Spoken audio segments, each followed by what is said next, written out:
Baseball fans, BetMGM is giving you the chance to win a prize every day during the baseball season. Step into the batter's box for BetMGM Swing for the Fences free-to-play game. Pick any area of the strike zone and take your best swing. If you get a single, double, triple, or home run, you'll receive a prize. Smash a home run to collect a bonus bet on us. Just log into your BetMGM Sports account to get started. Then visit your promotion section to access the Swing for the Fences free-to-play game. You'll score a prize if you hit a single, double, triple, or home run. There's nothing more exciting than going yard, so swing for the fences with the king of sportsbooks. BetMGM and GameSense remind you to play responsibly. See BetMGM.com for terms. 21 plus only, Iowa only. Existing customer offers, subject to eligibility requirements. Rewards vary depending on market and expire 24 hours from issuance. Please gamble responsibly. Gambling problem? Call 1-800-BETS-OFF.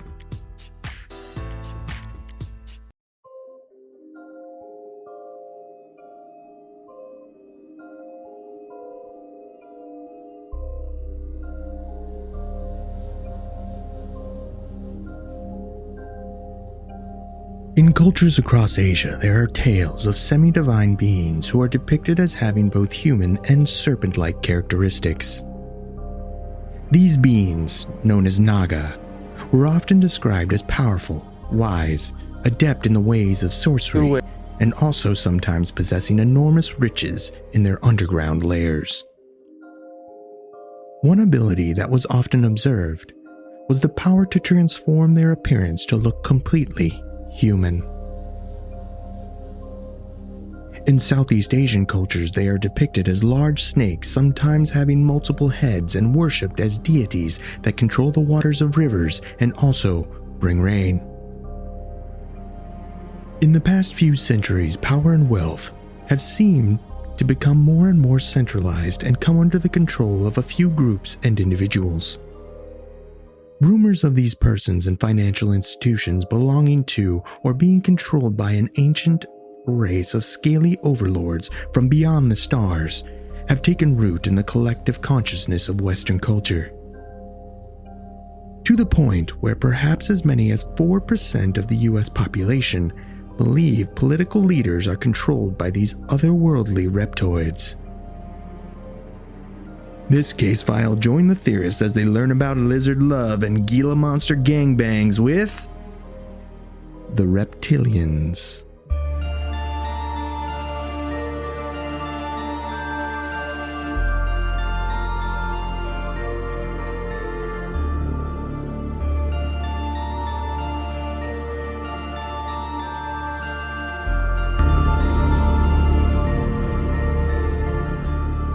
Welcome to Alien Theorists Theorizing Case File 177, Reptilians. I'm Braden. I'm Zell. I'm Dan. And I'm not a reptilian. You sure? Are you sure, though? Ooh. Yes, I'm positive. It can be anywhere and everywhere. Not me. Yeah. Natural enemy of the mongoose. That makes Can't be me. you're trying to hide amongst them. Yeah. You got quite the alibi. No. I don't know. Anyways, We'll get to the bottom of it. This is a monster one in the sense of it's focusing on specific Monsters. alien race. That we've all heard about, the reptilian overlords that live underground. And this theory of that they are so, well versed and infiltrated in all assets of our society, walking around amongst us. They're out there. Yeah, I mean, they live underground. Are they hybrid aliens living with us, shape-shifting? Some people claim their home base is the moon. So, yeah, what we're going to try to do in this case file is that we're going to give a really broad strokes type of overview of the reptilian kind of agenda or the theory, which is put forth mainly by one person, David Icke, and we'll probably talk a little bit about him specifically later. But I used to think it was David Icke. I did now too. Icke. It's Ick. Ick. Ick. Makes David way more Icky. sense. Ick. He's icky. It's icky. Ick. So his main thing is the reptilians things, which is put forth if you really want to read the whole, like his whole expansive idea of the theory, you probably want to check out his book, The Biggest Secret, or don't, whatever, or just listen to this podcast. So we'll try to kind of suss out, or when I was doing research for this, but it was almost really difficult to kind of separate what was originally David Icke's vision for the theory and then what has been added on since then, because Icke's whole theory about these reptilians, some of the kind of the through lines of the entire theory is that it remains consistent that these are reptile aliens, cold-blooded. They are blood-sucking or flesh-eating of some type. They are, in some sense, pedophilic. There's also that kind of runs through this whole theory. They are part of or creators of the Illuminati. They are trans-dimensional, extraplanetary alien humans. They have initiated interbreeding and hybrid programs with the human species since time immemorial, spanning back thousands, if not millions of years. They have infiltrated all tiers of human society. Mostly that you will see them concentrated at these, what would be considered full-blooded reptilians, are the ones who are in charge of human society around the world. This is all according to David Icke's original theory, that they are, for example, the British royalty are perhaps full-blooded reptilians. The Justin Bieber, maybe. The beginning of the theory is that these are essentially, they are extraterrestrials, or perhaps even ultra-terrestrials. David Icke kind of makes the idea that these creatures came from somewhere within the constellation Draco. So if you don't know, or you're not familiar with the constellation of Draco, it is a lot of stars. I don't remember the exact number off the top of my head, but there's Alpha, Sigma, Beta. They're all Draconis stars, but he specifically mentions Alpha Draconis, which is one which I believe is also known as the Thuban. Why do you think we call it that? Because it's where they're from. It would only make sense that what we see as a reptile-looking constellation would harbor reptilian, predatory ETs. Yes. 100%. Of course. Right. Yeah. Totally checks out.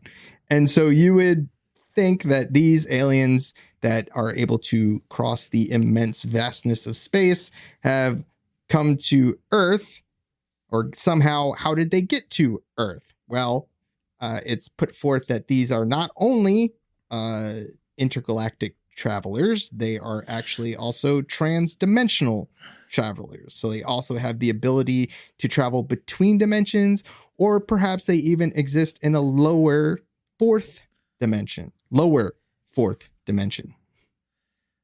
Yeah, the upper fourth dimension's a shithole. Piece of junk. Yeah, I guess. There was also other theories that, readings and listenings out there of that their planet collided with planet Nibiru or planet X. Oh. And they flew to this planet on their fiery ships. Right. I think there's if you go through some of the books and things, there is either one or two other planets that existed within our star system before it took its what is considered the modern stable form that it is now. That one of the planets makes up now what is the asteroid belt that is fragments, remains of a planet that used to exist there. Nibiru, I'm not sure if he mentioned that Nibiru still planet X and it's orbiting outside our normal orbit, or I don't know. I can't confirm that. The theories go wild on that one. Yeah, there is I'll tell you right now, we're gonna have a lot of trouble with this one, putting it all together within an hour, because it is so expansive and incorporates everything. I made the comparison when Andrew and I were talking about our research that it's like somebody went to an all-you-can-eat conspiracy buffet, paid extra for all you could drink, and then threw up all over the soft serve ice cream machine that soft serve ice cream machine representing the ancient aliens theory. So it ropes everything in there and then just kind of bleh. Well, yeah, because we talk about like Planet X or Nibiru as like the home of the Anunnaki. And then this theory encompasses saying that the reptilians perhaps are the Anunnaki. So I guess that, I mean, you could say that. But also from Alpha Draconis, which is thousands of light years away. So it's somewhere in between those two. So some people who have expanded on Ix theory say not only Alpha Draconis, but they also say Sigma Draconis. They also say all different stars within the Draco constellation. There's also some talk about that humans did not originate on Earth, as some people think, but perhaps some theorists think that they existed in the Lyra constellation. And so there's this kind of like the origin of the Draconians. Sometimes they're called Draconians or Reptilians. The terms are used interchangeably. And so there was a big battle. The federation of these other species who didn't like the Reptilians because the Reptilians were very warlike, very expansive. That's their kind of whole deal. Who really likes flesh-eating reptiles? Nobody. So Pedo reptiles. Especially. Nobody likes them for good reason. Yep. And so they have this huge Star Wars like battle. There is mention of reptilians having some sort of super weapon, and that's the reason that you get the pole shift. They had some sort of fusion bomb that caused the pole shift on Earth. Some of the human civilizations were like Atlantis. There is another point in. So we were actively fighting them. Or our Lyran ancestors. Oh yeah, our ancestors. A lot of this has been left out of the history books. Yeah. Yeah. So there's all these things, but again, the whole thing, the space battle stuff that I'm talking about is not necessarily all contributed to Ick. Ick really talks about just, he pulls a lot of stuff from Sitchin's work, like Zell mentioned. So the Anunnaki are actually reptilians, or the Anunnaki are a type of hybrid reptilian. So we can kind of talk about that, where these reptilians could not exist on Earth or in the same dimension as Earth. It kind of puts this thing forward that they have to actually manipulate humans. They can't physically affect our world so much, but they have to use they're ghost people. Lizards. Yes. Yeah. Forget about what you think is ghosts. So they're force ghosts. Lizard Force. ghosts. Yeah, okay. All I'm ghosts. picking up what you're putting down. Yeah, are lizard ghosts. And so another benefit for the reptilians existing within the lower fourth dimension is that they can also see kind of forward in time. They also have like an expanded perception of time. So they are able to affect things, through their proxies, which will be either hybrids or they'll actually like possess humans to some extent. And then so they produce these, what Ick says is that they kind of produce problems so that That's pretty vague. Yeah. So they produce problems and crises that humans have to respond to, and therefore making us live in fear, because another of the core tenets of the theory is that these creatures feed off our fear, whether physically and both spiritually. Holy shit. So it's just like Monsters, Inc. Yes. They want us just filling up those fucking canisters of our screams.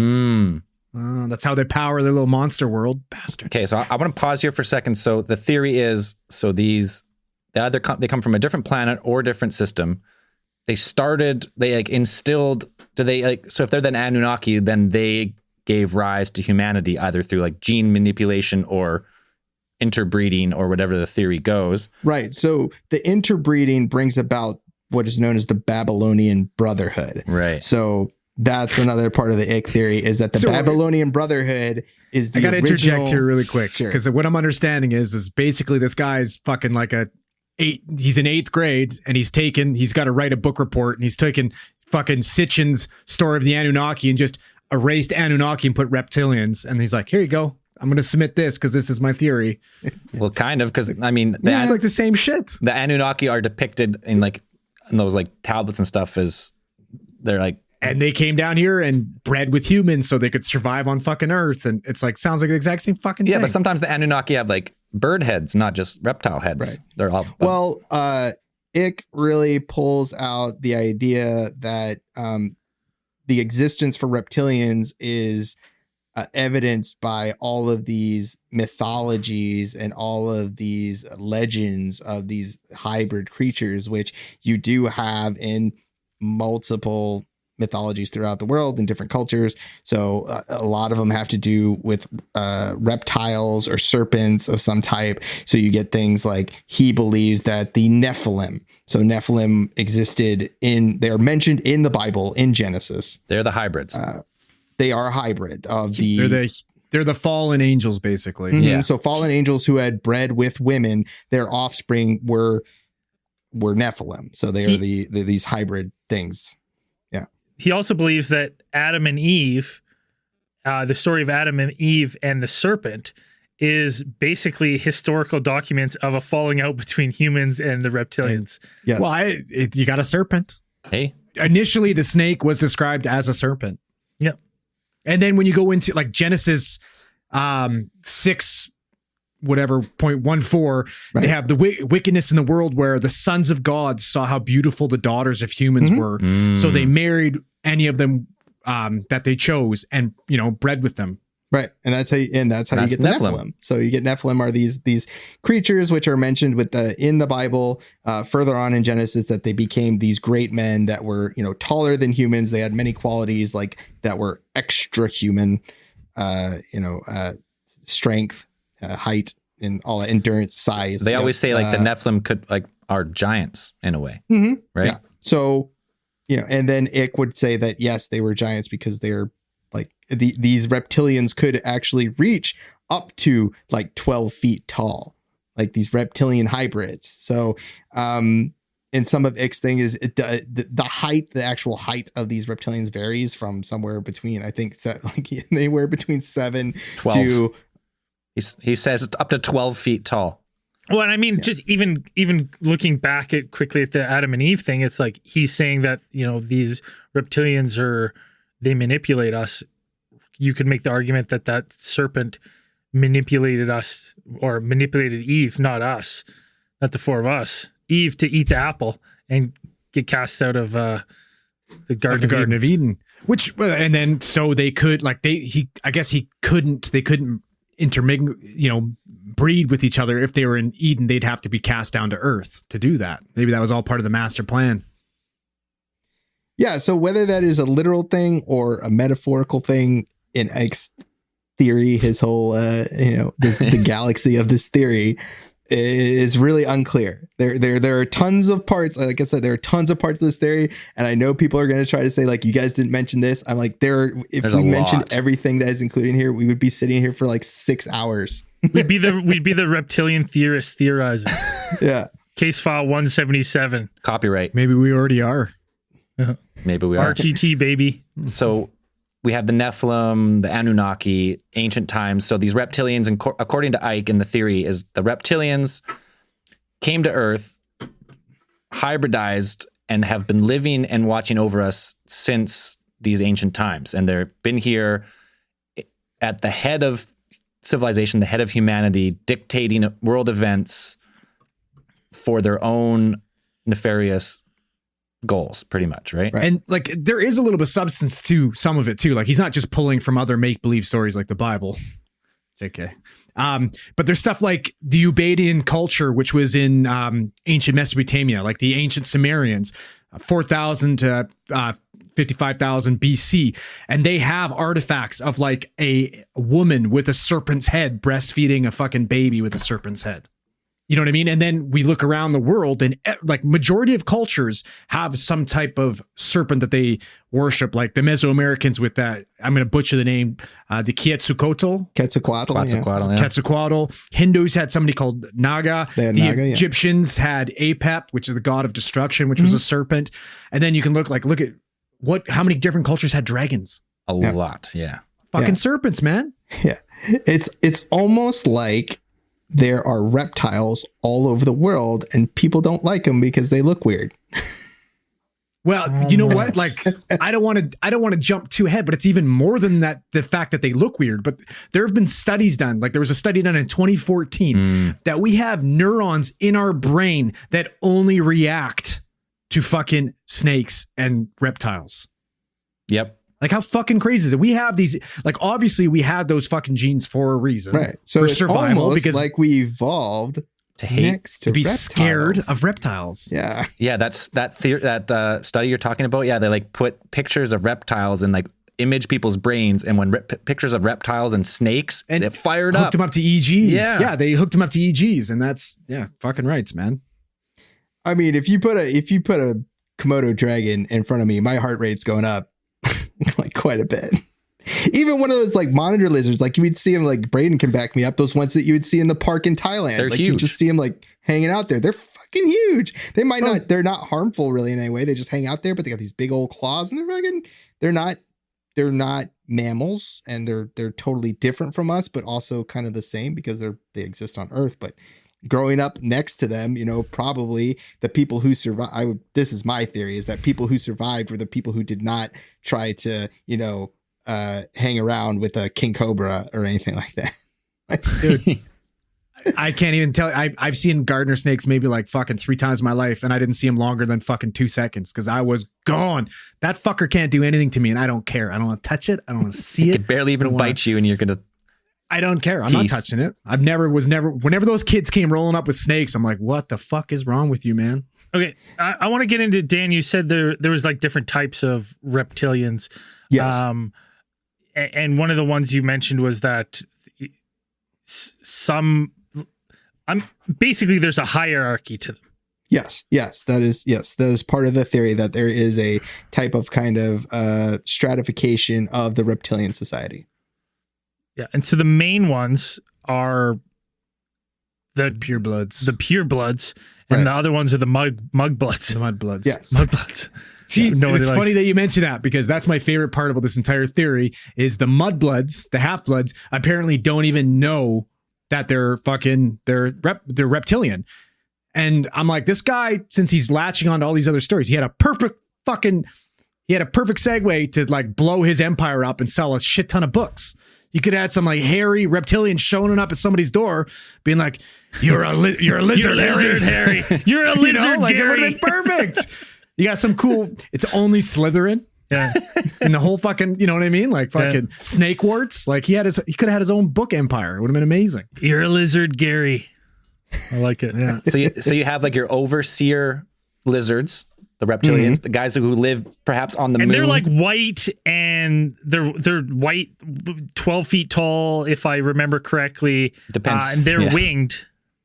Mm-hmm. Some are depicted maybe having wings, and they either live. These are the ones that either are watching us from the moon, which Ike goes to explain, which we've also talked about before, that it's a artificial object, and that's home base.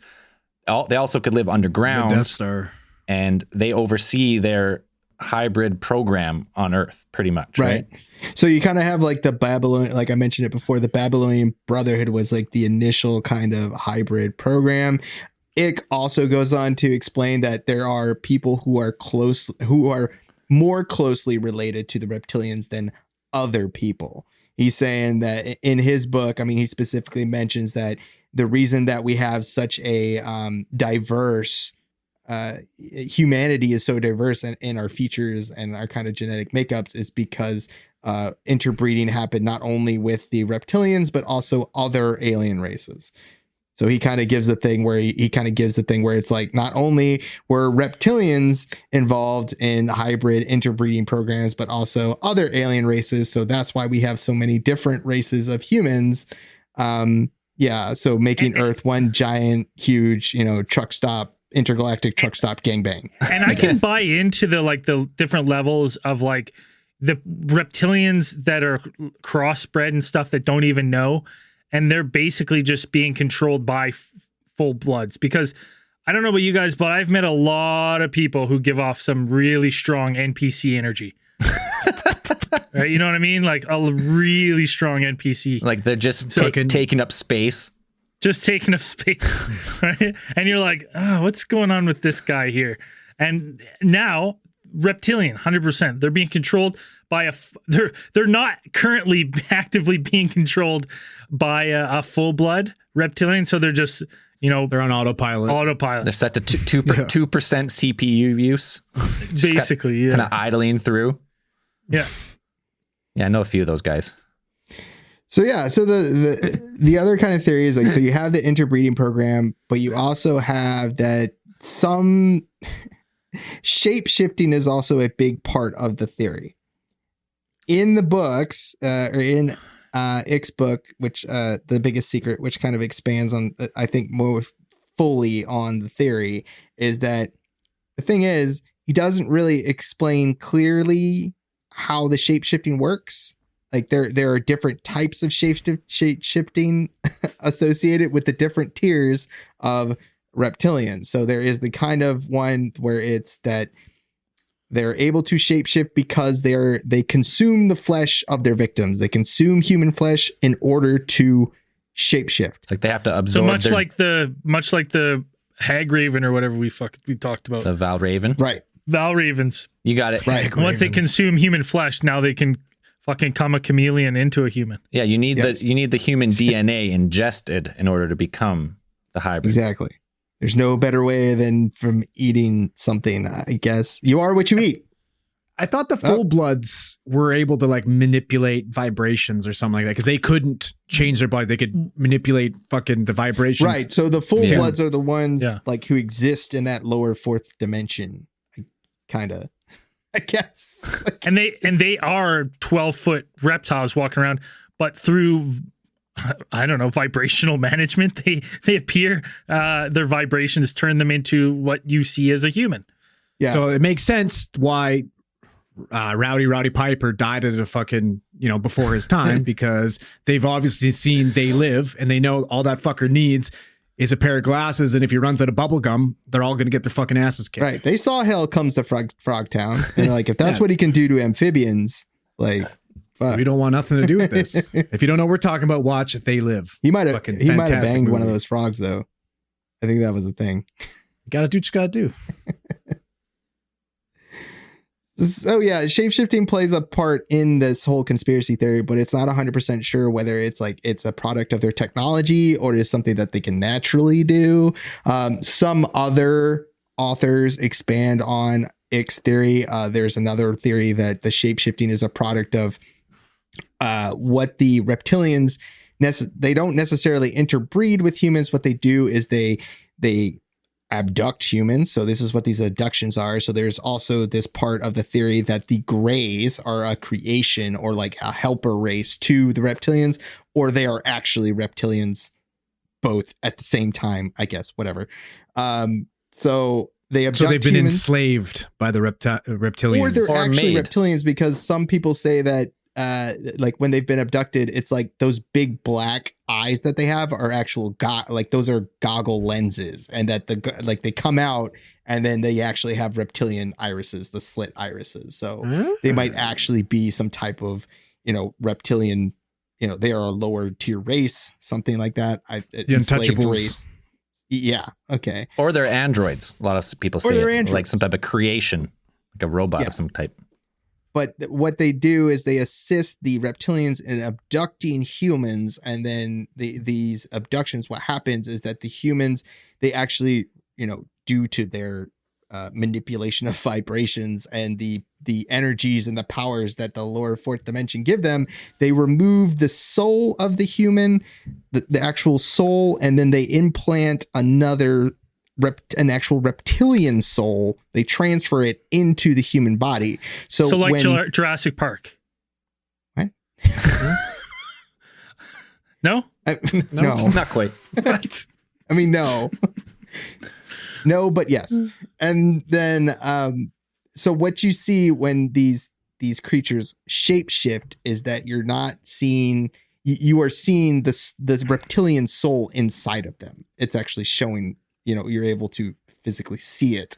That's what you're seeing when they shapeshift. So they're not really necessarily changing like their physical appearance. You're just seeing Right. the interior they're projecting, like you see the projection of the reptilian soul that is inside that human shell. So how do you see into the shell then? Is it same type of thing as the ones who are manipulating frequencies? Like it's like you're seeing through the physical body because the frequencies are disrupted, or they actually go translucent and you can see the inside? I think, there are a couple of theories about how like you're able to see them. So there's some that, certain people have, attunements or whatever. I'm sure there's probably stuff about certain crystals or certain substances will give you the ability to perceive David these reptilians. Actually sells these really cool 3D glasses at the back of comic books and ads. And if you buy them and you put them on, you can see reptiles. You can peer through the facade and see veil. the soul. Yeah, you can see them. It's only one fucking small price of $29.99. Yeah, they had them on the set of They Live. So like, there you go. just a pair of, Wayfair, your Ray-Ban Wayfarers. Good. So sometimes that this, whether it is some sort of facade or whatever, it slips at some points. That can also be a reason for them being able to see that projection of the reptilian or the shape-shifting reptilians because they get angry or something like that, or maybe a certain person has a fraction of ESP or something like that. So there's a bunch of ways that can kind of happen. Gotcha. I mean, I could imagine it probably take, like, certainly for the ones that are doing the vibrations, it would take concentration to do that, right? And if you break that concentration, that's probably where you get those little slips. That's where you see the transformation. Yeah. Right. Assuming, I don't know. Now, I wanted to just talk about, because people ask, like, well, what evidence do we have? Is there any people that have come forward and said that they are reptilian or hybrid? And the only person I could find, which you can find on Ancient Aliens, is this girl named Charmaine de Rosiano Sage. I don't know if that's exactly correct, but what she claims is, in her theory, is the reptilian DNA through the generations of humans is like, it's in you. And you only truly become a hybrid if the upper level reptilians, in her experience, one came to her house, abducted her peacefully. So, like, she went with them. Either he used or they used, I don't know if a guy or a girl, or maybe they're asexual. I have no idea what the sexuality of Draconians are. But took Charmaine into pretty much an underground lair, some supervillain lair. 12 reptilians lined up around her, all put their scaly hand on her, and then she became, the inner hybrid came out of her, and she's seen herself as a reptilian, and then from then on, she's known she's part of the hybrid. Are they laying eggs? This just popped into my head. Unclear how yes, how like some big ass lizard eggs. That's what no idea. Reptiles do. Eggs. Yeah, it would make sense. But if it's I think we'll get to this theory after the break, but a lot of people say, like, dinosaurs would lay eggs, but I guess no, never mind. It makes no sense. Birds lay eggs too. Forget about what I said. Birds are dinosaurs. I was going with that. I was like, wait, never mind. They fucking both lay eggs. I was going with mammals. Do you think there's a possibility that our depiction of reptilians are false and they actually have feathers and they're actually bird people? They're actually brilliantly colored and warm-blooded. Big Bird is not a suit. Yeah, it's a real fucking. Well, I'm just saying, like, you look at dinosaurs. There's overwhelming evidence to say that dinosaurs probably had feathers. Like David Icke, all these depictions are from his book in 1999. Do you think it's time that he updates it? Like, they had fucking wings, right? The upper class had wings. Maybe they had brilliant feathers. And what other, like, brilliant feathers? Who knows, right? And then you start to look at Egyptian, like, what's the one with the hawk or whatever, the hawk head and stuff? Horus and stuff like that. Yeah. We start to see depictions of that. What about Sobek? Who's Sobek? He's the Nile crocodile. He's got the head of a crocodiles crocodile. don't have feathers. Well, maybe some of them did, and we don't know. But yes, he's a reptile. As you go with the Anunnaki, like, a lot of them did depict having, like, bird beaks and, like, feathers, but also lizards. So maybe if we say there's different types, There's different classes. different classes. Maybe some have feathers, some are scaly, some have the teeth. higher classes have wings. We have already learned that. And well, that's what I'm saying is like David Icke is going off of, all his readings and changing this and all his evidence, but also, It's going off all his acid trips. Yeah, in the 90s, I mean, Jurassic Park and our ideas of dinosaurs and stuff like that is all scaly skin and reptiles. So I think maybe the depictions of reptilians need to be updated. That's all I'm saying. Okay, let's take a quick beer break and we'll move on with some more reptilian theories. We'll be right back.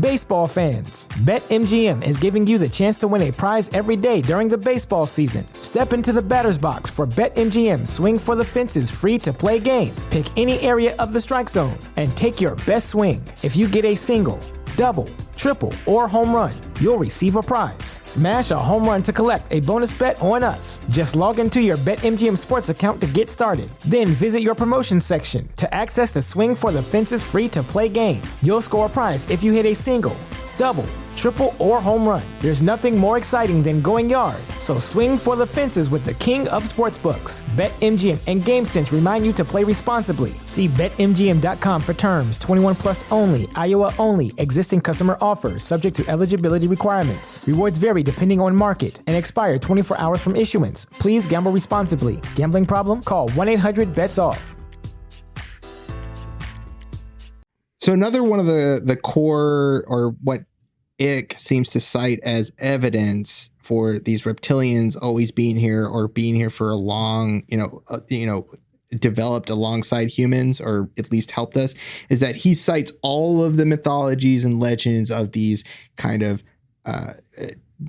Andrew touched on it before, these hybrid reptilian creatures in myth and legend. Right. So you have things like, not only in Western civilization, the Mesopotamian religions and things like that, you have the dragon kings or the dragon king of China, who was predominantly a water and weather deity. Going back to the Greeks, you have the Echidna, who was in legend and mythology, she was the wife of the Titan Typhon, and she's also the mother of monsters. And she was always depicted as this kind of half snake, like snake from the bottom down, and then kind of like a human torso. Also similar to what is known as a lamia, which were these, female snake ladies that would come out and eat babies like that. Very much like a reptilian. Ew. So yeah, and also you have historical figures of some sort that also were considered to be, or had titles like Serpent King. So you had like Cecrops, who was the mythical king of Athens, like the first king of Athens. He was considered the Serpent King. Ick also tries to put forth the idea that Dracula, who was, Vlad Dracul, who his father was known as the Dragon. So, AKA Ryan Zelznick. That's Pops. That's Zell Senior. He's still kicking. He's gonna outlive me, actually. I wouldn't be surprised. He still outworks me in everything, so I can only imagine. Yeah. And so pretty much anything that had to do with reptiles or dragons is kind of roped into this theory as well. So anything that's you have these Order of the Dragon, or Honorable Order of the Dragon scale. There's all these kinds of different things you can kind of rope into it. But another theory outside, not necessarily attributed to Ick, but other actual scientists have kind of put forth this idea. I know at least one paleontologist, they had come up with the idea of what would possibly happen if a certain species of dinosaurs, and this certain species that they happened to use was known as Troodon, Troodon dinosaur. They used this dinosaur, this specific species, because it had one of the largest brain cavities in the dinosaur that we know of from the fossil records of dinosaurs. The ratio of like skull to body was like the biggest in the fossil record, and it was like some type of like little like raptor looking thing. So if a dinosaur were to survive the mass extinction of 65 million years ago, this would probably have the best chance to do it. And so if you look up like dinosaur man or dinosauride or dino hominid thing, you'll see this kind of cool picture of what the scientists kind of got together, and they extrapolated into what a dinosaur would look like if it had evolved after the mass extinction, if it kept evolving. And it looks very much like, if you said reptilian to me, it's like, that's it. Yeah, that's our boy, fellow Canadian Dale Russell, back in like the 80s. We first said it. He theorized that maybe dinosaurs didn't all go extinct, which obviously we know that they didn't all go extinct. They either evolved or, miniaturized themselves. But he theorized that maybe one of these smart ones, if they were to continue on like a linear trend of evolution, they extrapolated their brain size to be like, okay, if humans took this many million years to like double brain size, these people had 65, or this species had 65 million years if they escaped underground and they evolved. Because I guess these creatures had, like, as far as dinosaurs go, had pretty dexterous hands. Like they might have been able to kind of clasp, manipulate, not like complex not grab. They didn't have a something. thumb, but yeah, they could like maybe grab sticks or whatever. So, and now they have a vendetta against Mother Nature too. Yeah. They have a vendetta against Earth itself. Yeah, exactly. So they've been living underground for tens of millions of years, evolving, adapting, growing bigger brains. They end up naming it the Dinosauroid. Right. Pretty much is It was because it's all juiced out. yeah, and it's he suggests, and maybe him and a couple other colleagues, but not a lot, suggest that it might have evolved out of its like forward leaning, two-legged, raptor looking stance into a more upright human, and that over all this time they've lived and evolved underground.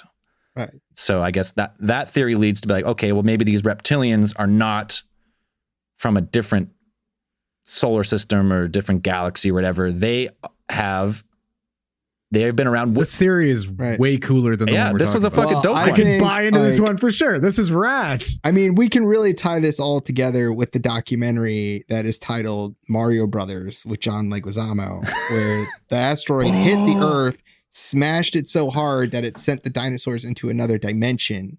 Because, I mean, we already talked about that these things exist in another dimension. Possibly. And they evolved to look human-like and also, turn into mushroom people. Bowser. And giant tiny-headed Goombas. It's fucking Bowser. Music. It's fucking Bowser. We know now. I haven't seen that movie Makes in a long sense. time, It's but been a while, but should give it a watch. should I got rewatch to it. rewatch. So I didn't realize it was historically Yoshi's accurate. a raptor. Yeah, it's a 100%. true documentary right there. Yeah. So this theory is that this You got to eat mushrooms to see him. of course, I mean, big kind one, of. big ones. So if we go with this theory, some people go with this, that the reptilians are not ETs, they're intraplanetary. They're the ones who manipulated humanity. They're the smartest species, and we're their science experiment, I guess you would say. And they've been running humanity since we were civilized.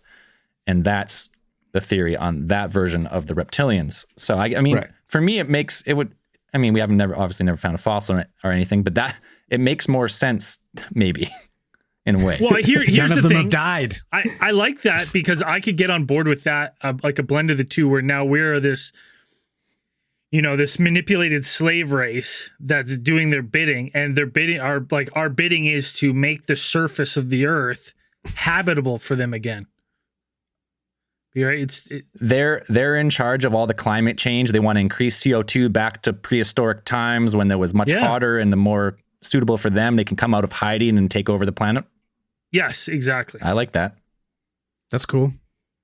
There's right. Imagine how frustrated they are, though. We've talked about it many times. I don't Seriously. know, on air or something, but like how these big corporations become their own mind, where it's like one person by themselves would be like, yeah, I don't believe in what this is doing, but like the corporation, it doesn't care, right? Because it's like it's got to keep trucking forward, pumping oil, whatever, burning fossil fuels, deforesting, right? Burning their brothers and Think sisters. Think about how mad they are watching us, though. They're probably so frustrated they picked the worst race to be slaves ever. We're the laziest fuckers ever. We should have used the fish people. Yeah, they're like, this is rip off. These guys suck. All they care about is that we're consuming, right? That's all. Like even Yeah. the lazies, like you're consuming something, right? Just a cog in the machine. Just consume. Yeah, but they aren't. Right? They're pissed that all these fucking monkeys. What's with this plastic? Ruin our oceans. No shit. They got a few things wrong up there. Yeah, they still got to eat shit. Like, what are they going to eat after we destroy the Buddy, planet? they eat fear, Consume fear. right? They consume fear and baby brains. Yeah, but that's so. Well, like I said before, there are very different versions of the reptilians depending on who you ask. You know, Yes. so Ick's version, like Braden's, is like they consume fear, whether it is in the form of negative emotions, like perhaps the interdimensional ones like feed on that, but the actual ones that exist in our universe, maybe the hybrids or whatever, they feed on it. According to Ick, is the adrenochrome. That's where the adrenochrome whole thing comes in. That's where that came from. Yeah. So it is like that is part of the thing where you get this idea that these reptilians are perhaps abducting, adults, but also apparently they have a liking or a preference for children, because children produce like fear on a, like when they are scared, they produce a more pure form of I'm not saying this is science, because it's just what I poo-poo this right now because they would have eaten me a long fucking time ago. I'm scared of everything. So, Well, they haven't got to you yet. Oh, you're a hybrid, you motherfucker. yeah. I'm too fast. Fuck them. So they have a preference for children. So this is why at least one other author, not Ick himself, but another one like loops in Paulides, our buddy Paulides. Dave Paulides. Like they wrote that in as well, saying that perhaps all these children that have gone missing in these national parks have been abducted, and that's why because they're being harvested for their adrenochrome and their fear, and that is what we've talked about the vast under like the cave networks. That's the draconians. Right? Now, quick note on adrenochrome. It's not a very widely studied thing, but it does exist, and the technical term is it's like the oxidation of adrenaline. Is like adrenochrome. So the theory for why they like to scare people, and because I guess when you scare children or scare people, it increases the amount of adrenochrome you can extract, as goes the fucking theory. So that's right. I mean, it does no basis. Like it's not a very. I don't think really anyone knows even what adrenochrome really is, like the actual compound itself. Yeah. And the theory doesn't really explain it super clearly about whether it is the actual, they want that or they want the negative emotions, the fear, just that is enough, so it's kind of goes back and forth about that. Right. But the one thing that we do know is that perhaps that reptilians have infiltrated all of the highest forms of government. So one of the very popular theories is that, the world's royalty are reptilians. And one of the most popular theories is that the British royal family are actually reptilians. Well, they're weird enough. They are very strange. They're very strange. They'll give them that. They're strange. They're very strange. And we could probably do a whole case file just on them themselves. Just the British royal family itself.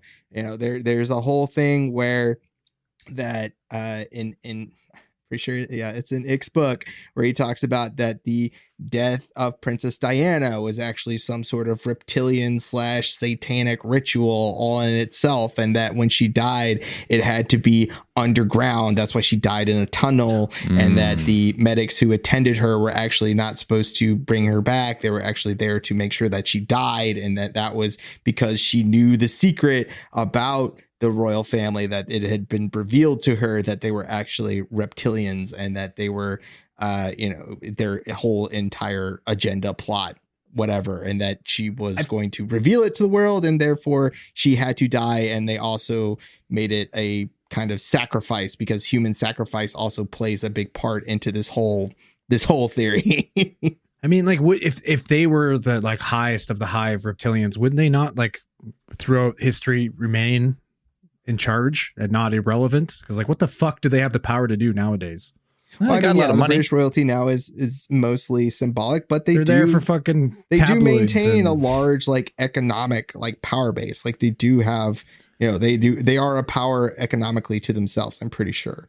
Like they're not all powerless. What type of say do they have within the government? Well, think about it. Think about people with a lot of money, like, corporations who hire lobbyists and stuff. You kind of direct law. If you have enough money, you can like kind of, not necessarily pay people off, but pay to direct where you want to go. So if they have, I don't know what the value of the mod. They have fuck you money. They got fuck you money. They do.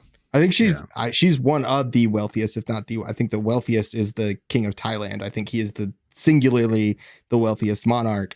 But I think the Windsor family, like they're pretty they definitely got fuck you and fuck you money. Fuck you and fuck you too money. You watch like when they do like conferences, they're sitting on like golden thrones with gold wall. You're like, this gold was stolen from somewhere. They have royal fucking jewels. Like they have those. When we talked about the Hope Diamond, like they've got a whole bunch of those.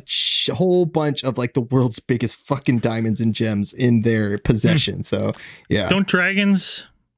Isn't the lore of dragons that they love? Yeah, dragons like to. They love gems and shiny things. Just saying. Yeah, like shiny things. They like hoard gold. what we covet. Mm-hmm. So yeah, there you go. Sitting on a fucking mountain of money. Yeah. So another small piece of the theory is that Ick says that it is the Rh negative factor in blood that we have talked about before. We've actually talked about it before in one of our other podcasts. Like this is a contribution of the reptilians. This is the evidence for direct. That's their bloodline, right? It is the direct. It's the evidence of direct interference, modification of our blood is the Rh negative factor. And he says that this is the origin of the word blue bloods because he says that when Rh negative babies are born, they have a tendency to turn blue immediately after birth. I read that. It's so stupid. What? That like even if you don't have Rh negative blood, 5 out of 10 babies are born hypoxic. Yes. They're cyanotic. They're blue. It's completely fucking normal. They're not perfusing. They're hyperperfusing, so that's why they're blue. Right. It has nothing to do with their blood type. Yeah, and I looked it up too, and I tried to trace it back because I like looking up etymology and things like that, origin of words. So you look up blue buds, and they're saying that originally it seems, or there's a lot of evidence pointing to that it came from the original Spanish word sangre azul, which is blue blood. But what this meant was that usually they talked about aristocracy or royalty that within Spain had not mixed their blood with that of the Muslim or the Moorish invaders at the time. So they were pure blooded, and often these people were because I've said this, I've said this kind of as a theory of mine, is that like a lot of cultures will consider fair skin like a sign of royalty or a sign of, social stratification. But that's because you stay inside more when you're royalty, right? You don't have to work out in the field. You're not working outside. Right. So, what they're saying is that these royalty that had fair skin, it was very easy to see like their veins and things like that. So that's why you get the word blue bloods. All I know is Zell works outside, and that guy's fucking translucent, so I don't buy it. My skin, there's a reason for that. My skin doesn't tan. Vampire. It's not my fault. I get that. The second most pale person on this podcast, Braden, used to work outside all the time too. Yeah, but Braden fucking tans. This guy goes outside for 2 minutes and he gets dark. It's true. Wow. I go outside for 2 minutes and I change color to red. It's red. It's fucking red. Yeah, vampires, they hate the sun, as do my ancestors back in Transylvania, all that Eastern European. They don't like the sun. It's not good for them. Yeah, so there are just these. This theory itself is wide-ranging and wide thing because it just seems that it kind of takes like the reptilian thing. That's the overarching thing, is that these reptilian things exist and they have had their fingers in all of these other theories that he pulls from. Is stuff that has already kind of been written down. Right. Like it's already been stuff that's like, you have the Zechariah Sitchins, you have the, it's plagiarism, on Daniken. Well, not plagiarism, but it's just like an expansion on these ideas. Yeah. The EU. What? Maybe? Expanded universe. Right. Yeah. I like it. Okay, we got a couple more things to touch on before we wrap this one up. But Well, again, just really quick, I'll make it quick, but there is something other than this fucking RH negative bullshit, which doesn't make any sense. There is the triune brain theory. let's hear this. Right? So what everybody's going to come back to is the fact that you've heard mentioned millions of times is your lizard brain. Everybody's got your lizard brain. Yep. Which kind of goes back to the fact that in our brainstem and our cerebellum, you know what I mean, which is responsible for heart rate, breathing, body temperature balance. That's your reptilian brain. Like this, the base instinct brain. Right. Basic. Exactly. And then like your, homeostasis, all the really basic instincts, like most basic instincts. I think part of the triune theory is that it is that part of the brain, or that reptilian part of the brain, is part of like our basest emotion. So that's where like aggression and anger kind of come from. And it's the oldest portion. Right. Of the triune brain theory. Yeah. And then on top of it, you have your neocortex and then your limbic, and it, you know what I mean? Like, and some people believe that it's actually, we have reptile DNA, which is involved in that, but I don't know about that. I tried digging as much as I fucking could, but I could not figure out where they got the name reptilian brain from. But Well, aren't we all supposed to come from a central ancestor, which was probably some type of amphibian reptile thing? Mm-hmm. If you subscribe to the theory, which most of us do, of if you follow the theory of evolution, there's some sort of common ancestor down the line that we all evolved from. his name's God. Okay, that's where I came from. God made the fish that came out of the water that turned into lizards, and then we were lizards, and then everybody was a lizard at some point. Because if you look, honestly, if you look at the development of embryos, Of tails, like even reptile embryo and a human embryo in the very early stages same, look the same. weird. But it's only been, probably evolutionary scientists and things would say, like, it in terms of evolutionary scale, like, it hasn't been that long since we had a common ancestor. Did you say evolutionary scales? Interesting. I like it. That's it. Solved. Boom. Yeah, nailed it. Cracked it wide open. One of the other things we should probably mention is that the theory that these a lot of the abilities and powers that they're attributed to the reptilians by Ick is a product of them also consuming, or they need to consume or somehow possess monoatomic gold, which you can buy on Ick's website. It's good with the glasses. Listen, I'm going to say, if you're buying it off Ick's website, you're 100% a reptilian. That's the only reason you would buy it. Now, there's something like, so we getting all this good information with this gold and all this other stuff from Ick. Now, Dan, obviously, David Ick, he's obviously some type of, intellectual or a scientist, or, you know what I mean? Like, right? Yeah, is that's that, what you is that think. correct? Yeah. Mm-hmm. Or no. Or is he a prophet? What is it? Like, what, He like, is the what son of God. According to him, Godhead. at one point, yes. He's the goddess. But no, seriously, we should probably touch on who David Ick was and why we should believe this fucking theory filled with very valid facts that he has tons of proof for. Well, basically, I like to think that if Kyle Wellwood all of a sudden came out of the Kyle Wellwood, holy shit. he came out of the he started preaching about the mole people and became super big phenomenal.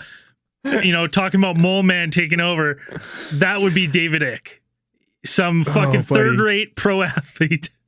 Guy with his fucking jersey hanging in the fucking secondhand store in that Vernon fucking store. You remember he drive through Vernon, you see it sitting there? For those of you that don't know, Kyle Wellwood, NHL player. Mr. Irrelevant. He had a time in the NHL. And David Ick was a professional football player. Not top tier. Footballer. We're talking. Yeah, we're not talking American football. We're talking footy. And I want to put it out right here. A lot of people gave David Ick shit because they say he hates Jews. And he doesn't hate Jews. He just hates the reptilian Jews that he believes are all Jewish people. Jesus. I'm not. Yeah, Okay. I'm definitely not. I did not know anything to do with this. I didn't know he's an anti-Semite. I know Ick has spoke specifically to the accusations that some of these theories stem from certain anti-Semitic conspiracy theories that have been put forth in since time immemorial. And he said that he is not anti-Semitic. He preaches a kind of like universal love.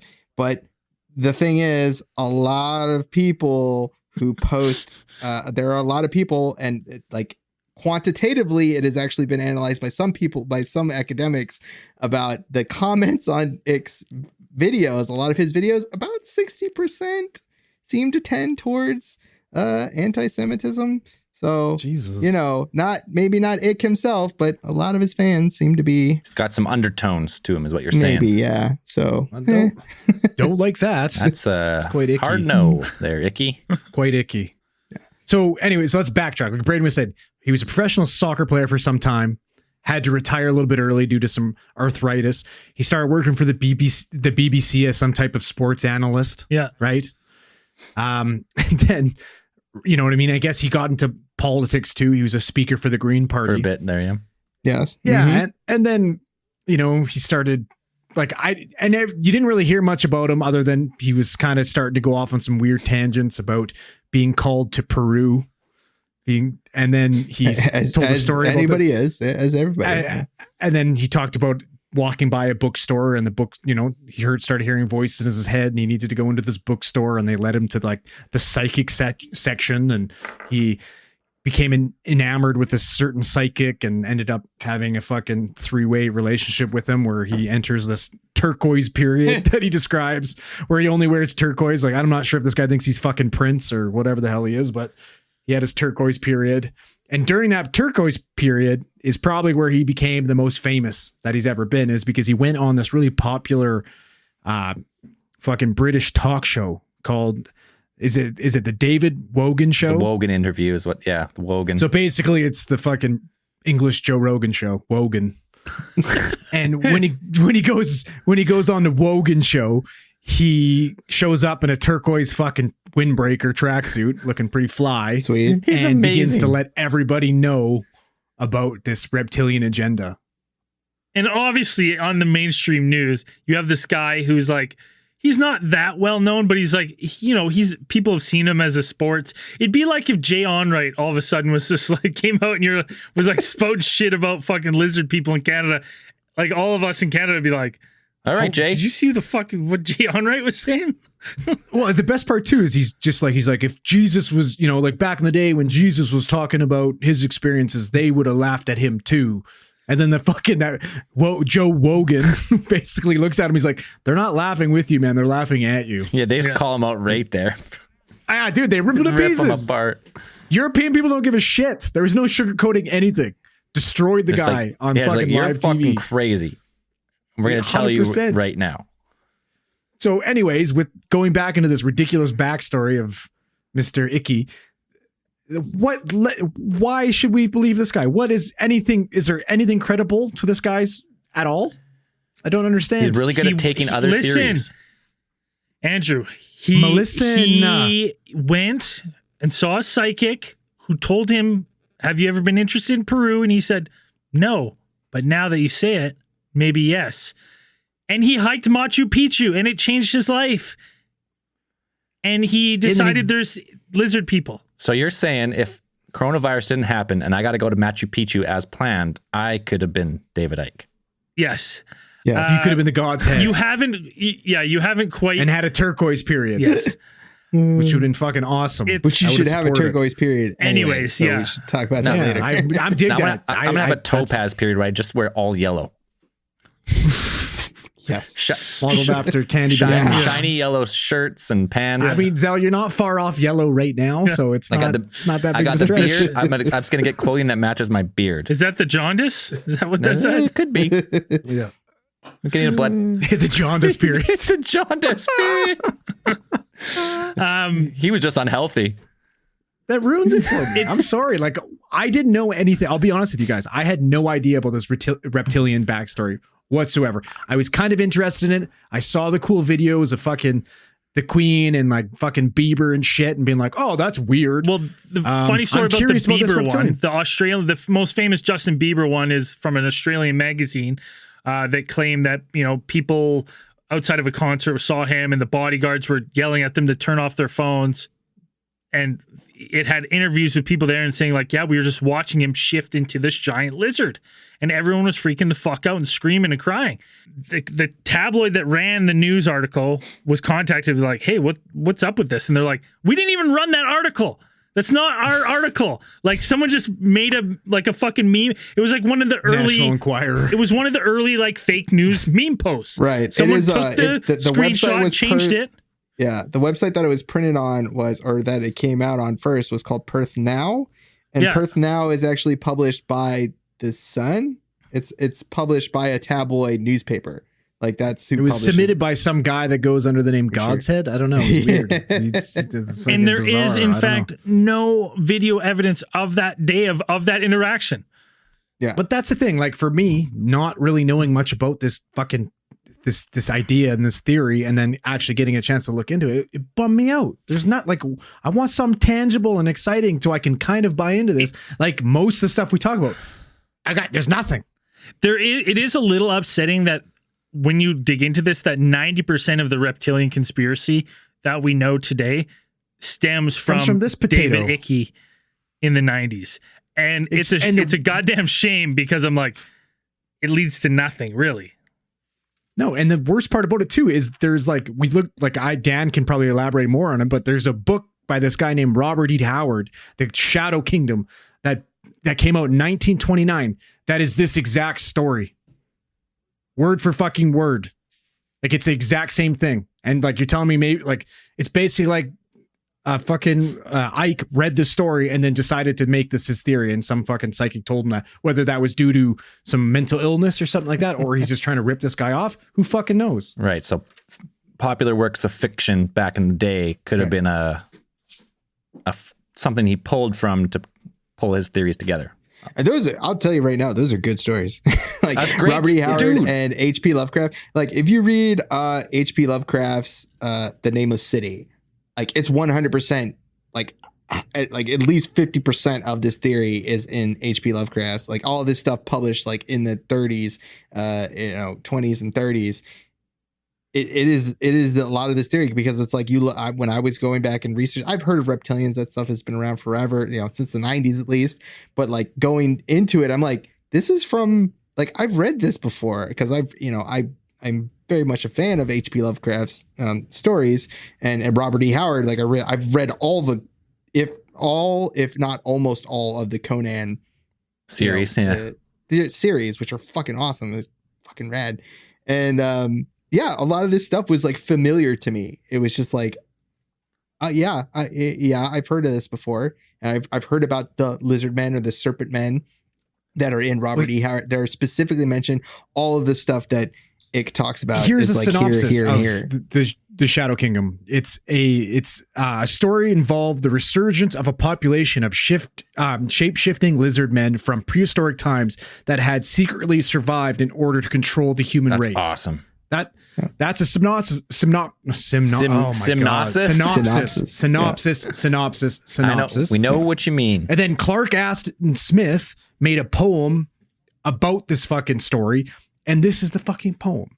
In the form of man, they among us, but only to sight were they as are men. Serpent-headed when the glamour was lifted, but appearing to man as men among men. Crept they into the councils, taking form that were like into men. Slaying by their arts the chiefs of kingdoms, taking their form and ruling man. Only by magic could they be discovered. Only by sound could their faces be seen. Sought they were from the kingdom of shadows to destroy man and rule in their place. Well, That's the okay. Well, maybe they knew the same story Ike knew, and they wrote it differently. Maybe they had knowledge. Maybe they did the same thing. They walked into a shop. They had this psychic be like, "Hey, you got to have to write this story about the same thing." Maybe they just didn't have a turquoise period. Yeah. And they didn't want to be Yeah, popular. I don't think Maybe Robert that's E. the only Howard or difference. H.P. Lovecraft had a turquoise period. Well, That could be it. Blue Book mentions, like Project Blue Book mentions like a reptilian race Yeah. in their thing. So it's like, do I believe that there is potentially a reptilian life form? Yes, I do. Could be. Yeah. I do not doubt that.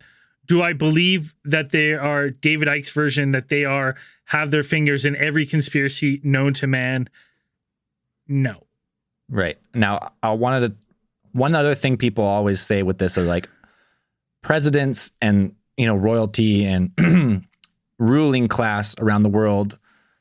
A lot of them can be tracked back and be related, especially like presidents of the United States. So there's either two things. Either, most of them come from England or some part of Europe, and a lot of them are related, but they're related within 10, 15 generations. It's kind of how ancestry works. So it's either how ancestry works. So ancestry coupled with, families usually follow a similar line of their parents or something. So political families marrying political families, eventually you're kind of related. And then one guy's president, and then 50 years later, a 10th cousin is it's almost president. like people want to keep their money by marrying people Other who rich also people. have money. And it's one of those things where I they want to think keep that lizard bloodline strong, Dan. That's all it's about. Yeah, right. and this is just me speaking of my thoughts on it, but we're not that far away from like that real generational wealth, like from back in the day that has carried over. So you had these rich, powerful families that would push their kids into the same thing, like the Bushes and shit like that. Whereas like, I don't think we're going to see so much of that in the future with future presidents. Like, well, I don't know. Who knows? We'll Maybe see. Don Jr. pretty soon. I don't know. No, don't put that evil on us, please. Or don't put that evil on Dan. Yeah, on Dan. But it's one of those things where I don't think I think that is the case because there's only been fucking 50 or 45 presidents, right? And you're like, 46. some of them Are we on 46? There's some of them 47. are 46. Related to the same. I'm like, there's only 46 and that's such a small fucking pool. Like, of course, yeah, and like, right? You had like fucking 2 generations of Bushes, right? You know what I mean? Like, you can't tell me that fucking W was a lizard person because he does not fit the bill at all. No, you're a moron. Now That watch is me there's drive this- nothing like, genetically watch me drive superior this about ball. that fucking. Speaking of fitting the bill, before we give our final thoughts, let's just inform people, according to the internet, of how to identify a lizard person. Mhm. So there's a few different ones. Predominance of green or hazel eyes that can change color. Oh, I got hazel eyes. So you could be a reptilian. You check a box. Mm-hmm. Red or reddish hair. Nope, none of us. Nope. Low blood pressure. Nope. I have high blood pressure, probably. Closer to the high scale. I got low blood pressure. So- Those You know, there's- goddamn Monster energy drinks they drink. There's probably hundreds of million people around the world with slightly low blood pressure. So keen sight or hearing.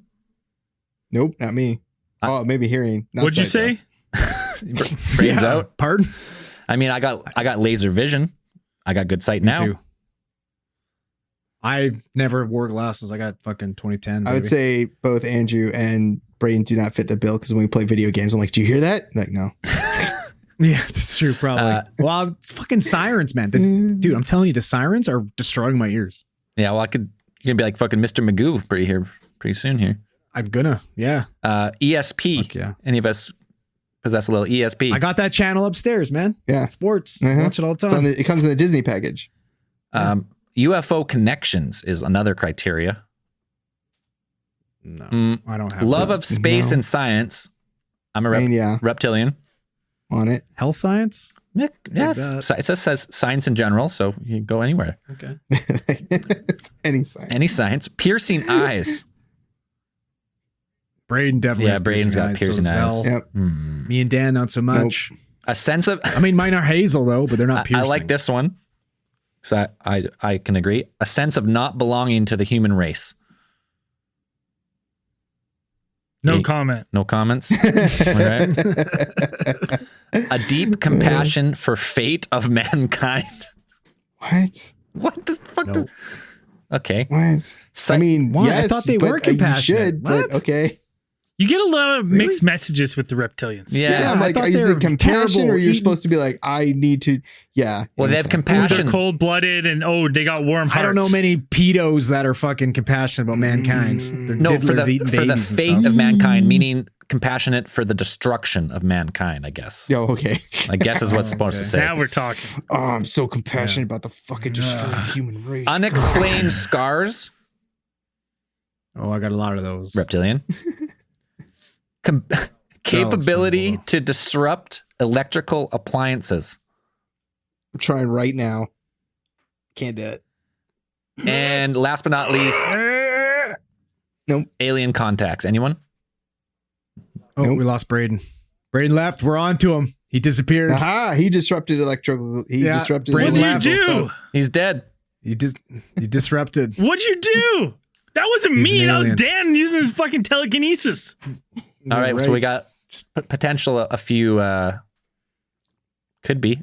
The one thing that does get me though is David Icke says that they did come from the mountains of Turkey and Iran. Caucasus. And- Yeah. Yeah, Mhm. so I got ancestors from there. That could be it. Hey, you could be one of the hybrids that have to be activated before you really become a hybrid. I'm too short. Shouldn't I be tall if I was a able to lizard? activate you, you'll grow.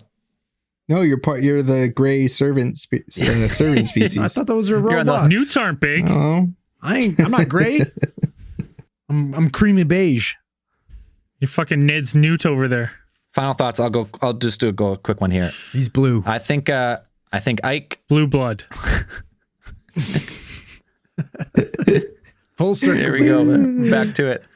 I think David Icke is a shyster, personally, and I think he's doing an injustice to that investigation of the ET and UFO phenomenon and all the other stuff that people are actually like experiencing stuff, or there's like more credible stories, and like through this theory of everything, he kind of just pulls every theory of ETs, reptilians, interdimensional into one to try and fit some narrative that these ETs are all that's wrong with humanity, and if we just love each other, we'll get rid of them. But like, no, humans, we can be pretty shitty. Like, we don't need to be reptilian fucking monsters to destroy ourselves. And so, like, a lot of these, like, a lot of governments and war crimes, all that stuff is, humans are fucking brutal. So I think he's doing an injustice to the investigation of aliens, ETs, UFOs, and all of that, everything we talk about. And do I think that there could be reptilian ET species? Yes. Do I think they come here? Maybe. We don't know.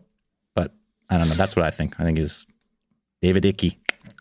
I also agree with you. I believe that there is probably a reptilian alien species, without a doubt. It's in Project Blue Book. It's talked about way before Icke's work. Icke's full of shit, man. He's full of shit. He's an idiot. He doesn't know what he's talking about. Everything he talks about is nonsense. He tries to tie everything into some wacky world. And if he's to be believed, and he's correct, the reptilians that he talks about are fucking morons, because they are so bad at manipulating us into world domination. If that's their one goal, is to world domination, and they're infiltrated all forms of our government, and they're holding all these high positions. They are doing a fucking shit job of world domination. Yeah. Like it's garbage. Right? Like Trash. yeah. they are inept. They are unqualified. They're terrible. I don't believe anything Icke says. I don't put much weight into anything he puts forward. Tough sell. I think he's a snake oil salesman. I think much like Serpent oil. serpent. Much like David Weiss jumping on the flat Earth bandwagon. It's for profit, man. You start saying these things, you start making money. Why not? Like I said, once my fucking we started mating with Sasquatch takes off, I'm gonna be off this show making fucking money, talking about how we were clapping Sasquatch cheeks. back in Mesopotamia. Even those cheeks. In younger Nose dries. cheeks. BJ Cheeks strikes again. All right. Lay off the cheeks, man. I mean, Enkidu was described as a hairy monster in the Gilgamesh epic. I'm just saying, all these depictions that we think are reptilians, it's Sasquatch. All right? New theory. The Anunnaki, Sasquatch. Boom. Yeah. Atlanteans? Sasquatch. Sasquatch are out there manipulating us because they want world domination. All right? They're currently living underground in underground bases, right? They're abducting some of us, right? They're abducting some of us, breeding with us, because guess what? A Sasquatch breeding with a human creates quite a human looking offspring, right? That still holds true to the Sasquatch agenda. What do we know Sasquatches love to eat? Beef jerky. What do you find in beef jerky? Silica packs. Secrets unlocked. Wake up, people! Sheeple, wake up. Andrew, what do you think about the reptilians? Wake up. I think David Ickey's theories are just exactly like his last name, fucking icky and awful and terrible. Super uninspiring. Very disappointed. I didn't buy into any of it. I was bummed because I've been on this train. I've been buying in. I'm enjoying it. I want to believe. And this guy did not make me believe at all. You know what I mean? And like Braden was saying, like if they are these reptilian overlords, they're awful. They're not hiding themselves very well. If Ike or Icky was exposing them, they would have fucking ate him a long time ago. He wouldn't be allowed spouting off telling these stories. You know what I mean? And these lizards would have been doing a fucking way better job because we just had a fucking reality TV star run a fucking country. He was a reptilian. And cause people to make a coup and die for him. Okay, but these lizard people haven't been able to do Maybe shit he's yet. the first non-lizard. And that's why it he's was so definitely not a madness. lizard. that's why it was madness. I don't know. He did look like he would have been one of those lizards that has one of those like fat pouches under his fucking Like chin. it looks like it should expand You know what I up mean, when into it like blows a up? like a Hold on. fucking Yeah. Dilophosaurus. I could buy into that one. Like one of these ones? Exactly like one of those. Exactly. Oh, good shit. Dan, what do you think? That's a good filter. What do you think of the reptilians? Well, Or what do I think? this version of it, at least.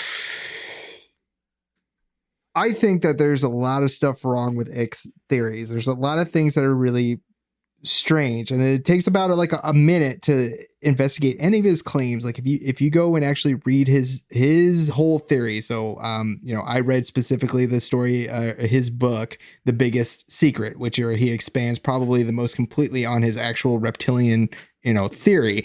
If you go into a lot of the claims that he makes, a lot of them have either been debunked because either he was working off of inaccurate information, or he misinterprets a lot of stuff, or he exaggerates a lot of stuff. It doesn't take that long to kind of look into it. If you want to read it, it's fine, because I would almost suggest that you do read it and that you do your own fact checking on that, because you will learn a ton of shit that you probably didn't know before, which is, that's pretty neat. That's a positive in this whole negative. The whole idea that there is a reptilian race or some sort of inhuman influence that makes people act shitty also grates on me, because it's like, no, people are shitty because a lot of people are shitty. Like, it happens. It's a sad fact, but that people have been shitty all through the history. You don't need an outside influence, or you don't need these aliens as a way to explain why stuff is so shitty. You don't. It's that people do it a lot, we can do better. Yeah. There's not this, the idea that there is some sort of all controlling force that is making people act shitty and there's no way to get past it seems to me doesn't really make any sense, because we can, and we have, in small steps and small things like that. But it's like, on a total scale of whatever, humans are just naturally short-sighted. It's a product of our short lifespan, but it's whatever. But you have to think past all of that. So I don't know, this whole reptilian thing, I had fun researching it, because it is I would put it like in quotation, it is a good, air quote, conspiracy theory, because it ropes in so everything. much stuff. It takes everything and puts it all in there. So it it is almost impossible to sort through everything and figure out like what is it. But for someone like me, who's like, I don't give a shit, I will track everything down because this is a challenge to me. You know, it's like, well, let's, you know, David Icke, let's fucking go, dude. If you want to fucking roll, Let's go, brah. you know. So Dan's got his twisted Yeah, tea. you got Yeah. Twisted Tea ready to smash some folks. He's fucking ready. There's gonna be You a know, new yeah, meme you know. of David Icke and Dan cocked with a twisted tea. Fuck yeah. you know, I had fun researching it because there's so much stuff on this where it's like it reads like a science fiction novel. I enjoy science fiction and I enjoy fantasy, and then because I'm read in those things, it is just like a lot of this stuff is all familiar to me. I've heard about it before, and it was published way before Icke came up with any of his theories. Robert E. Howard, you know, H.P. Lovecraft, all of this stuff.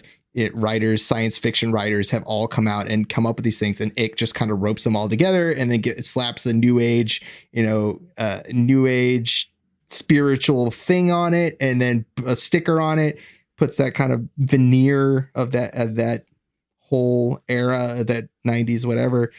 And it just like took off because it was probably a confluence of events where it was early internet, early, you know, the World Wide Web, mass information everywhere. It just took off. It's just whatever. But also the reality of this thing is that a lot of these theories and things are also based, or what I found was really strange is that a lot of these theories are all based around Western civilization. They're all based around Mesopotamia, Greek, European history, all of that stuff. They take little bits and pieces from other cultures, but if you go into those and you examine some of those cultures and what they were doing around those times, nothing. You know, and it kind of grates on me as a person who's kind of like, I've been around the world. I've seen these kinds of things. I enjoy reading about different cultures, and it's like the stuff that he mentions, I'm like, that is wholly inaccurate, or that's an exaggeration of what the cultural beliefs of these people were at the time, whether it's Chinese, South American, Central American, all that stuff. Yeah. So it's like, you are just trying to take what you know about the British royal family. You're taking all of this hate and whatever the dislike or your dissatisfaction with the system, and you're hanging it on reptilians for some reason, but you're not giving any people an idea of what to do. You're like, buy my monoatomic gold and, you know, meditate, and that's going to fucking get you somewhere. Suppress the reptilian inside. Yeah. Okay. No. So I think So, yeah. I think Dan sass fuck David Icke. I'm not satisfied. Not with this. satisfied. Twisted Tea coming Return it. Yeah. up.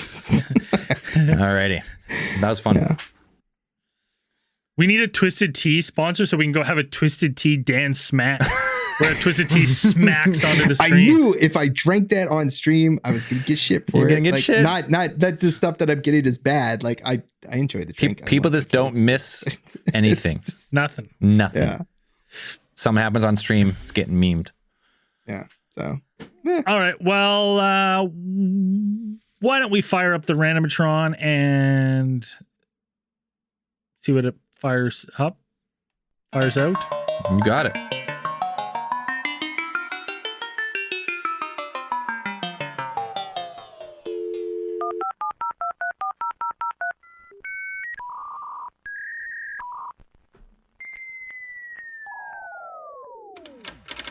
Teletype coming up. Oh, this looks like it's printing, sending you two. Woo! First up, we got some space news.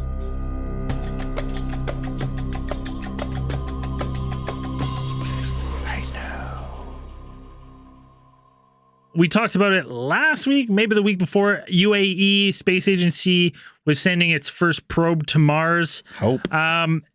The Hope probe, and it's arrived, and it has sent some breathtaking photos of the red planet back in a series of tweets from the UAE's space Twitter account, which I can't read any of it. I don't understand, but the pictures are stunning. The tweet translated reads, "The transmission of the Hope probe's first image of Mars is a defining moment in our history and marks the UAE joining advanced nations involved in space exploration. We hope this mission will lead to new discoveries about Mars, which will benefit humanity. The 5th country now to send a probe successfully to that red rock. Pretty cool. Start buying property on Mars. Let's do it. Also, China successfully put a spacecraft into orbit around Mars for the first time. The China's Tianwen-1 probe entered the orbit on Mars on Wednesday, which was just a little bit after or a little bit before the UAE's one. So like 2 probes. It was like right after it, pretty much. Yes, right after. The China's probe isn't sending back pictures yet, but two probes on orbiting Mars. Well, yeah, the UAE one is going to be just studying atmosphere and stuff from space, but the China one actually has like a orbiter, a lander, and a solar like power station. So a little more advanced. Yeah, pretty cool. They're going to go down and do some soil samples or something. And the name means translated questions to heaven. Ooh, pretty cool. Interesting. Mars is a hot ticket this year. And I'm pretty sure NASA's probe is also supposed to be landing here this week. So next week on Space News, hopefully, unless mad probing of Mars. Probing Mars. Yeah, we're probing hard the and shit deep. out of Probing Mars. the shit out of Mars. Those reptilians are going to be pissed. Do they live there too? I don't know. Seems like they would. It's nice and hot. Yes, in some it theories. looks like a terrarium. Kind of. Terrarium? It's fucking hot. Well, it's not really hot. Well, I guess it's hot when the sun's out and freezing cold when the sun's gone. So, yeah. Baked by solar radiation. Yeah. Yeah.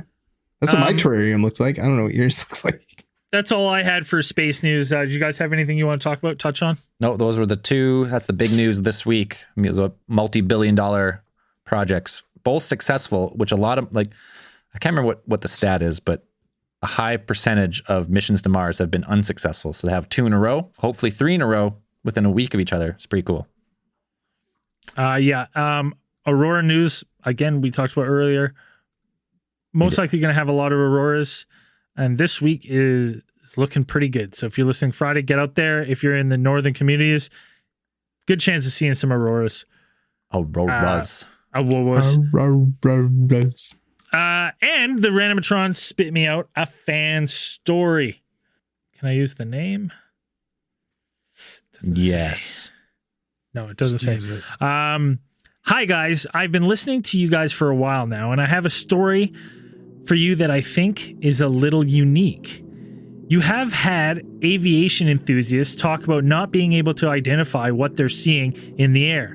I offer a story of knowing exactly what I'm seeing in the air, but knowing what it's doing is beyond the capability of the aircraft, at least as is known now. One night in late December, early January of 2014-2015, I'm in my garage smoking hookah and playing video games. It's a very cold night with a low cloud cover. I lived near a small regional airport in Ashland, Virginia, maybe 4 or 5 miles from a major switching station. Is that West Virginia? No, it's Virginia. Mountain Mama. It's about 12:30 or 1 o'clock in the morning, and I hear an airplane flying outside, but it sounds crazy close. I don't think much of it. Poor weather conditions and all. Maybe some dumb pilot thinks he's closer to the airport than he really is and is prepping for an approach. Some time goes by and I hear the plane again, still crazy low. And then my power flickers for a second. At this point, I go outside and the plane is loud. I look up and I can see the silhouette of an E-2 Hawkeye or some variant of it. It's easy to tell because of its 2 turboprop engines and a large radar dish on its back. It's flying so low, the floodlights from my porch reflecting off the clouds are lightly illuminating the bottom of the plane. I watch the plane slowly fly off. I stay outside thinking how cool that was. I see a few military planes around here every now and then, and I've seen E-2s out here for the first time maybe 2 months before this, but always during the day and normal altitudes. Some time goes by and I'm cold and I'm about to walk back to my garage when I hear it coming again.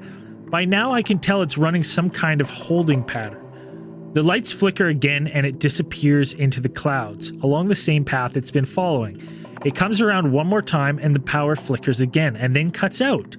The plane pulls up and banks hard and flies away, and I don't see it again. Some time goes by, and maybe a week or two later, the plane comes back. I hear it again and I immediately rush outside, and the exact same thing happens.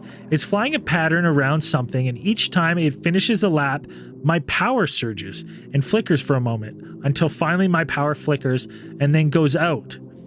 The plane pulls up, banks, and leaves, and 10 minutes later, my power comes back on. This happens one more time this winter. Each time, it has been bitter cold night with a very low cloud cover when it happened. Clouds. Claude Julian. It happened 2 more times that following winter in 2016. The best guess I have was that this was an electronic warfare plane refitted from an E2, and that they were either testing some kind of technique to cut power by hacking the switching station or some other technique, and each time they finished a pattern, the pulse would fire off or something to that effect. Or maybe the pilot was just practicing flying in bad weather, and each time the radar panned over my house from so close, it shorted our power. The fact that it pulled away each time they fully turned off the power makes me think that was their goal. Maybe they were training for an operation of some sort and expected weather conditions, radar presence from a small airport, and the switching station made for an ideal practice area for the operation, and the plane was so low to stay under radar and the weather conditions so specific to keep the plane hidden? Who knows? Cool. All I know is that it was super cool and weird and has a real explanation somewhere. Love you guys and keep up the good work. P.S. A bit of background on the E2 Hawkeye. Its primary use is an aerial early warning radar system. I believe also weather observation. I believe a good bit of hurricane data is recorded by E2s, and I haven't found anything in my research that shows the Navy or Air Force having systems capable of shutting down power remotely without just blowing up the switching station. It's a fucking cool story. Damn cool story. Yeah, it's interesting. That's some government operation potentially going down in West Virginia. Well, it wasn't West Virginia, though. This wasn't West Virginia. One day we're going to get something that is West Virginia, and it's going to be a great day. Good story. Thanks. If you want to submit your own tale or story or your experience, you can send us an email at alientheorist@gmail.com, and it gets fed into the Randomatron for possibly read. Or if you want to tell us it live, we have another show, Cosmic Channel, Sunday nights, 6:30 p.m. Pacific Standard Time. You can call us at 1-833-703-0424 and tell us the story live. Oh, yeah. Make sure to tune in on Twitch or YouTube. Search for Cosmic Channels. Should be going strong there for the next bunch of weeks in a row. All right. Andrew, you had a theory of the week, I believe. We do. Our theory of the week is Sean Dallas Mullet. Woo! Not only in the front, because he's got a back. phenomenal last name, but he posted a video from last night's Cosmic Channel's live stream of your maester, the one and only Dan O'Might, taking a swig of his twisted tea, and the caption is, "You know Dan always got that thing on him." Is a tasty beverage. Locked and loaded. Yeah, well, yeah. You don't want to mess around. He's look out, David. You're about to get a twisted tea to the face. Upside the face. Yeah, you're about to get your attitude adjusted.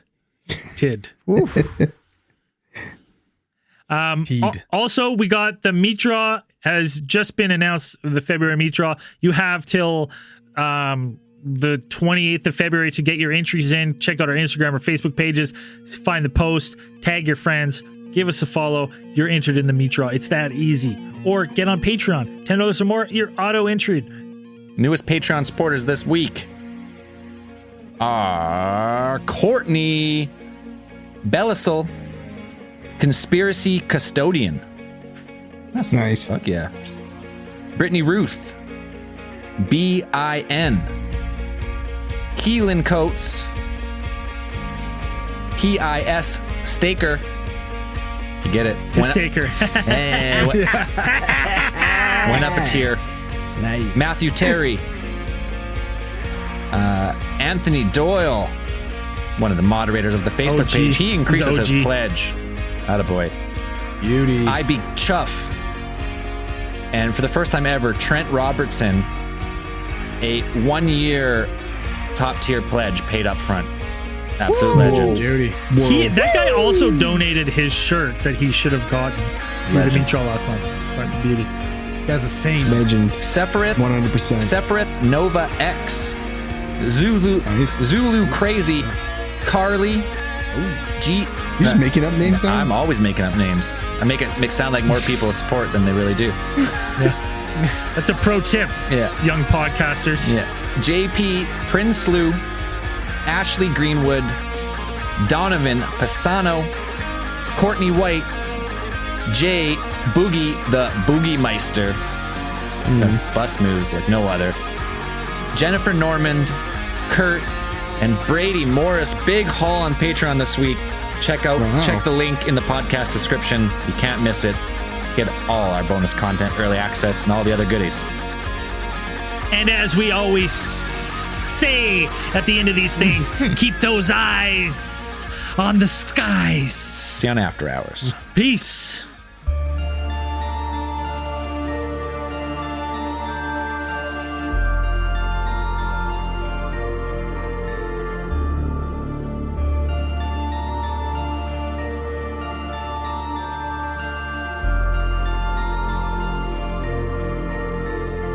All right, so let's get right into After Hours. Let's leave that music playing in the background. After hours. After hours. What a theory, Mr. Ike. Man, Mr. Icky. It's actually disappointing when you get into was it. a slog. Like, I am just fucking everything. It's all over the place. And I said it like that. The shit that pisses me off the most is like, it's all Western culture. It's all there's so much other stuff, like other cultures and all this stuff that has all really cool stuff in it, but it's like you're going to talk about World War I and World War II and all this stuff, and Mesopotamian culture, Greek culture. Baseball fans, BetMGM is giving you the chance to win a prize every day during the baseball season. Step into the batter's box for BetMGM Swing for the Fences free-to-play game. Pick any area of the strike zone and take your best swing. If you get a single, double, triple, or home run, you'll receive a prize. Smash a home run to collect a bonus bet on us. Just log into your BetMGM Sports account to get started. Then visit your promotions section to access the Swing for the Fences free-to-play game. You'll score a prize if you hit a single, double, triple, or home run. There's nothing more exciting than going yard, so swing for the fences with the king of sportsbooks. BetMGM and GameSense remind you to play responsibly. See BetMGM.com for terms. 21 plus only, Iowa only. Existing customer offers subject to eligibility requirements. Rewards vary depending on market and expire 24 hours from issuance. Please gamble responsibly. Gambling problem? Call 1-800-BETS-OFF.